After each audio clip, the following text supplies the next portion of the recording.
The state post board, which oversees law enforcement, voted not to name a police officer training fund after Philando Castile. State lawmakers approved $12 million in additional funding to further train police after a St. Anthony police officer shot and killed Philando Castile last summer during a traffic stop. That officer was acquitted of all charges. Castile's family and the governor had called on the State Board of Peace Officers Standards and Training, known as the Post Board, to name the training fund in honor of Castile. That will not happen. And as Nina Moini reports live now from the governor's mansion tonight, some in the community and the Castile family are pretty upset about that, Nina. Hi, Liz. They are. We know that some demonstrators are going to be gathering here outside the mansion within the hour. They're upset that that fund, again, is not going to bear the name of Philando Castile. And we're outside the governor's mansion, but it was actually the governor, along with the Castile family, that had asked the board to go ahead and name this fund after Philando Castile, saying that it would be a good olive branch, as Castile's family called it, or a good way to begin to start rebuilding some of the relationships and trust between different communities and members of law enforcement. But the Post Board's executive director told me today the board just ultimately didn't feel it was their job to name the funds that are appropriated by the state after any individual.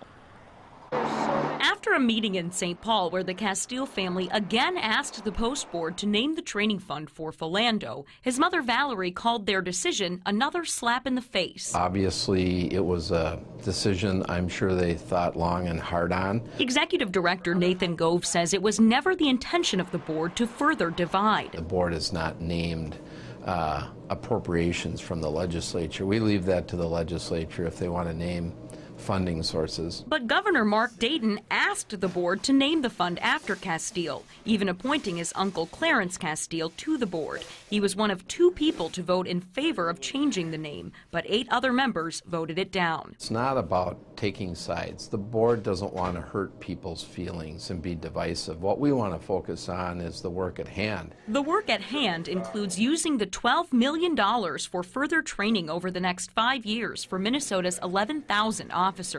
Training that is meant to help improve police and community relations. The licensing board, it seems to me, should stay away from sort of choosing what funds and appropriations should be named after, as there are always people who will say, well, why not name it after the 35W bridge collapse or this law enforcement officer that's been slain in the line of duty.